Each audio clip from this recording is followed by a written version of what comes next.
Di akhir episode sebelumnya, saat berada di kedai Oni, Motak minta dibacain ingatan masa lalunya sama Hana. Akan tetapi, karena Motak hilang ingatan, Hana nggak bisa membaca ingatan masa lalu Motak. Yuk, yang udah mau tahu kelanjutan alur cerita The Uncanny Counter? Intro! Hai Gulingers, apa kabar kalian semua? Semoga baik-baik aja. By the way, makasih loh ya Jeng yang udah support channel ini dengan cara subscribe. Dan buat kamu-kamu nih yang baru guling-guling di channel ini, jangan lupa loh ya Jeng dipijitin tombol subscribe sama loncengnya. Yaudah yuk kita guling-guling, berangkat!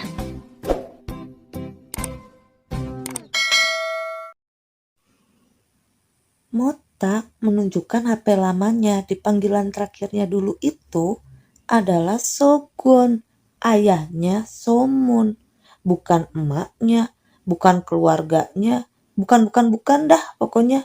Nah, Motak nggak tahu di panggilan terakhir itu apakah dia minta tolong atau coba menyampaikan kabar penting.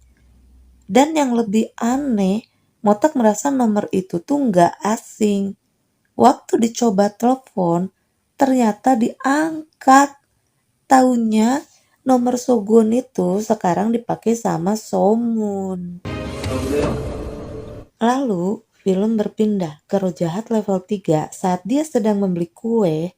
Dia tersadar kalau cewek yang lagi beli kue di sebelahnya itu ternyata roh jahat juga. Dan pergi begitu aja dari toko kue itu. Setibanya di rumah, roh jahat cewek itu buat sarapan untuk suaminya. Oh ya, kita panggil Baekhyunhee itu roh jahat cewek aja ya, biar gampang. Oke, lanjut. Roh jahat cewek itu ngebunbun suaminya dan diambilnya uang suaminya. Saat dia sedang ngaca, muncullah sosok lain atau roh jahat sebutul-butulnya di diri dia. Dia pun senang dan berharap roh jahat itu tidak akan meninggalkannya. Terus dia siap-siap deh tuh mau pergi ke mall. 네?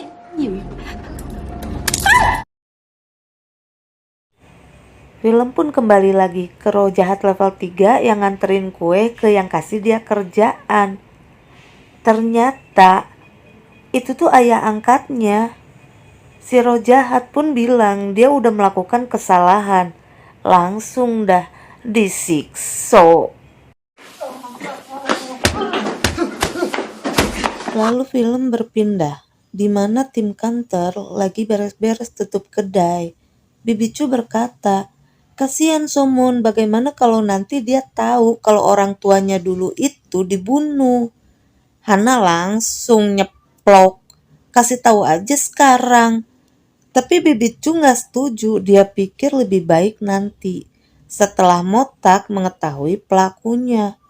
Di tengah-tengah pembicaraan mereka, tanpa sengaja, mereka ngelihat si Somun yang lagi main-main sama Aura Wilayah Yung. Somun langsung ditarik masuk dan ditanyain bagaimana melakukannya. Somun pikir Aura itu tidak boleh dipakai main. Taunya mereka bingung karena mereka nggak bisa melakukan itu. Bibi Chu berpendapat, oh mungkin karena ini kamu jadi yang terpilih. Hana tiba-tiba ingat kejadian-kejadian janggal Somun yang bersamaan keluarnya Wilayah Yung.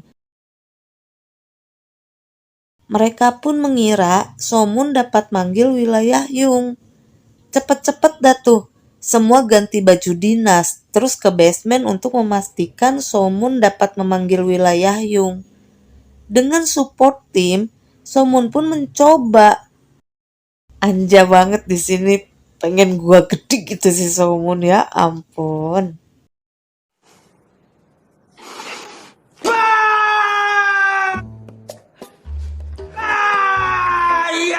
Saat mereka sedang istirahat, Somun dan Hana dapat sinyal adanya roh jahat cewek di mall. Mereka pun langsung OTW ke TKP. Hana bilang hati-hati, karena roh jahat cewek itu level 3. Bibi Cu pun berpesan, kalau kalian terluka, lepasin aja, jangan maksa. Singkat cerita, sampailah mereka di TKP dan berpencar. Somun mengabarkan sudah menemukannya. Dikejarlah sama si Somun sampai masuk lift. Saat pengunjung udah pada keluar yang di dalam lift itu, roh jahat cewek itu tahu kalau dia diikutin dari tadi. Dan dezing, guling-gulingan pun terjadi lagi. Dan lebih dahsyat di saat si Hana datang. Hana pun kalah. Roh jahat itu pun ngebacot masa lalu si Hana. Tiba-tiba Motak datang, langsung dezig lagi. Pingsan dah tuh. Waktu mau dibawa, karena banyaknya petugas datang, terpaksa mereka pun menyerahkan roh jahat cewek itu. Sebelum dapat memanggil roh jahat pada tubuh cewek itu dan pergi. Lalu film berpindah ke sebuah kafe di mana Motak lagi kasih lihat printan foto-foto dari HP lamanya ke Letnan Kim. Yang membuatnya cukup bingung. Karena kasus kehilangan bukan ranah unit kejahatan kekerasan. Kenapa Motak dulu ngambil foto itu? Terus Letnan Kim memutuskan untuk pergi dah ke tempat foto-foto itu. Mereka mencoba mencari sesuatu yang bisa ditemukan. Motak yang bertanya apakah bercak darah dapat hilang. Letnan Kim pun menjawab jika mereka mau bisa saja.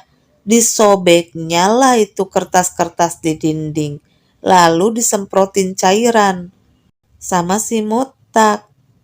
Saat dibuka lampu LED-nya, nampak ada banyak bekas darah di dinding itu.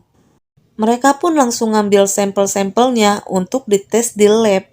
Lalu HP Letnan Kim menerima panggilan telepon yang memberitahukannya ada kasus.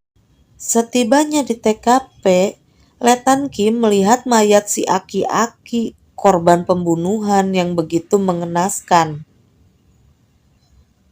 Nggak lama, tim polisi lainnya tuh datang. Letnan Kim nyuruh si juniornya buat ngunci pintu sebelum kasusnya direbut nanti. Mereka tuh mau memastikan dulu harus mendapatkan kondisi saat itu. Lalu film berpindah. Terlihat Somun sedang duduk-duduk di sebuah halte bis. Gak sengaja dia ngeliat si Hana pergi naik taksi. Karena rasa penasaran, Somun pun ngikutin dia. Singkat cerita, Hana memasuki sebuah rumah yang mengingatkan keluarganya dulu. Tiba-tiba dia dengar suara. Waktu dibuka, ternyata ada bocah yang numpang di rumah Hana karena rumah itu tak berpenghuni. Somun pun telepon Motak menanyakan apakah kedai dapat menampung 2 orang anak. Motak yang bingung datang dah tuh ke tempat si Somun sama si Hana berada. Gak lama kemudian kedengeran kegaduhan dari luar.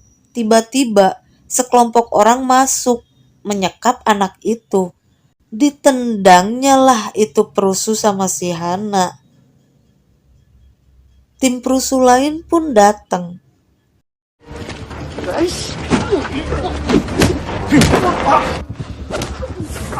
Si botak yang dihampiri Motak pun terkejut karena yang dia tahu Motak sudah mati. Cepet-cepet dah si botak nyalain mobil dan pergi. Karena nampak mencurigakan, dikejar dah tuh mobil sama si Motak. Si botak yang panik di dalam mobil teriak-teriak, "Kau sudah mati, kau sudah mati," sambil mengingat kejadian 7 tahun lalu. Karena melihat gelagat si botak yang aneh, Motak langsung nanya, "Apakah itu kau yang sudah membunuhku dulu?" Mencoba untuk lari, sayangnya kena jotos Somun dan pingsan. Hana mencoba untuk membaca ingatan si botak. Akan tetapi, karena ada obat bius yang terlalu kuat dalam tubuh si botak, ingatannya jadi tercampur aduk, semrawut, sulit untuk dibaca. Tapi, Hana yakin dialah yang sudah menusuk Motak dulu. Karena tidak dapat menyerahkannya pada polisi, Hana menyarankan menghapus ingatannya dan melepasnya untuk menangkap atasan yang memerintahnya, seperti kakak. Motak langsung telepon Letnan Kim buat nanya apakah si botak punya saudara. Letnan Kim pun menjawab, ada Antek 2, seorang eksekutif di Tesin. Dapat info itu, dijadikannya lah si botak umpan sama mereka.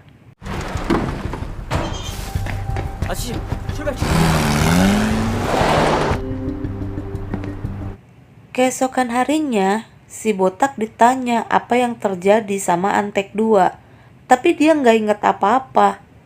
Anak buahnya si botak jawab, itu perbuatan Motak. Singkat cerita, karena si botak nggak percaya perkataan anak buahnya, mereka pun kembali ke rumah yang semalam. Lalu film berpindah ke kantor polisi di mana Letnan Kim sedang melihat pelaku penbunbun si aki-aki yang tertangkap CCTV. Di sisi lain diperlihatkan wali kota Sin dan antek-anteknya di sebuah bar, yang dimana dia tuh lagi marah karena anak buahnya membuat kesalahan saat bekerja. Di ruang sebelah, Antek 2 nyuruh anak buah itu untuk nyingkirin orang yang ngebuat kesalahan. Singkat cerita, wali kota Sin nyuruh Antek 1 dan Antek 2 buat ngejebak anak aki-aki yang udah mati itu, supaya si tanahnya tuh jadi milik mereka. Karena kepikiran sama kata-kata si Antek 2 suruh nyingkirin anak buahnya yang bikin salah itu, akhirnya dia nekat dah tuh. Bukannya dia yang nyingkirin anak buahnya, malah dia yang disingkirin.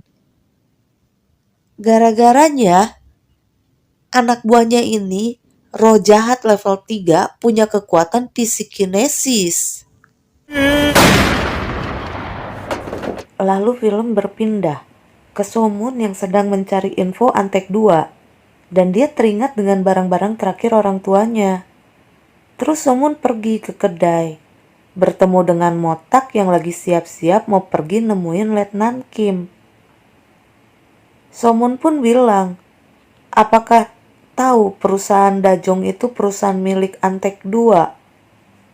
Dan perusuh perumahan kemarin-kemarin ini menggunakan rompi bernama perusahaannya. Dulu dia hanya seorang preman, tiba-tiba menjadi CEO sebuah perusahaan.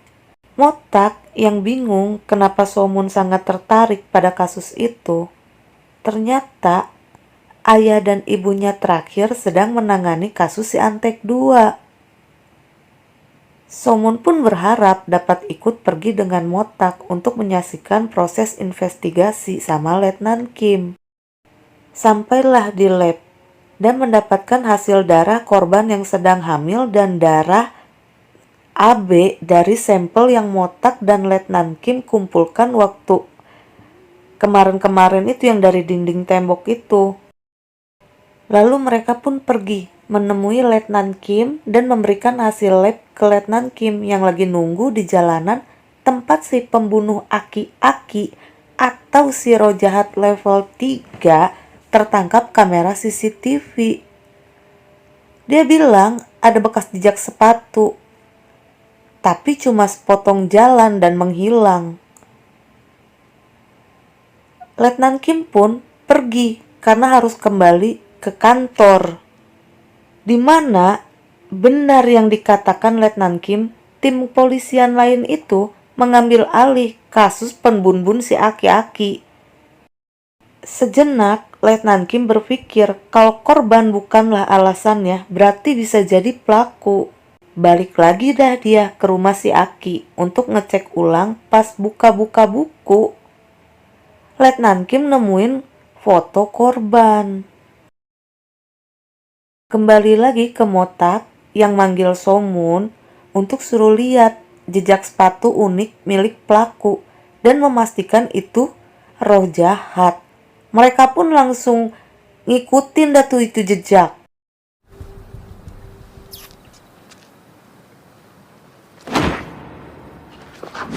Singkat cerita, Somun dan Motak kembali lagi ke kedai. Somun yang gak sengaja lihat printan foto-foto bilang dia memiliki rekaman video dari memori yang tersembunyi di buku catatan ayahnya. Somun yang semakin bingung mempertanyakan kenapa foto-foto dan video yang Motak dan ayahnya miliki berkaitan dengan korban cewek Yongnim. Karena mentok dengan pertanyaan Somun, si Motak akhirnya bilang, kasus itu dikubur meski para detektif mati. Somun langsung teringat pembicaraan mereka berapa waktu lalu yang membahas selain Motak, ada rekan polisi lain juga yang jadi korban. Somun yang selama ini menyalahkan dirinya atas kematian orang tuanya yang ternyata dibun-bun orang pun marah dan kecewa. Kenapa tim kantor nggak kasih tahu dia dari awal? Kata Hana, sudah dicoba untuk membaca ingatanmu, tapi terblokir. Mungkin karena kamu merasa bersalah atau kamu ingin melupakannya. Tapi kamu mendengar suara pelakunya. Somun yang semakin bingung dan marah mempertanyakan dirinya harus gimana agar pikirannya terbuka untuk menemukan pembunuh orang tuanya. Terus pergi dia dari kedai, nelpon ke teman-temannya minta tolong mereka nemenin dia ke tempat kejadian kecelakaannya dulu yang selama ini selalu dia hindarin. Tiba-tiba dia terjatuh dan terduduk di tengah jalan. Sambil berharap dia ingat lagi tragedi kecelakaan itu. Keesokan harinya, Hana menunggu kepulangan Somun untuk membantunya menunjukkan siapa pelakunya. Lalu, Hana meminta barang yang saat kecelakaan dulu terjadi. Dimulainya lah teleportasi keingatan masa lalu Somun, yang ternyata benar itu semua bukan sebuah kecelakaan. Hana mengingatkan Somun untuk tidak menyentuh apapun. Kemudian, Somun melihat jiwa orang tuanya tuh dimakan sama roh jahat. Hana coba menghampiri untuk memastikan roh jahat itu tuh roh jahat level 3 yang sama dengan selama ini tim kantor buru. Yang ternyata emang bener, itu roh jahat yang sama. Terus, roh jahat level 3 itu pun punya kekuatan buat ngeliat Hana di situ. Hana yang kaget ngajak Somun cepet-cepet pergi dari situ. Bukannya pergi, Somun malah ngehajar roh jahat level 3 itu karena terlalu kesel. Dan bas sambung. Thanks para Gulingers yang udah stay sampai akhir. See you next video. Bye!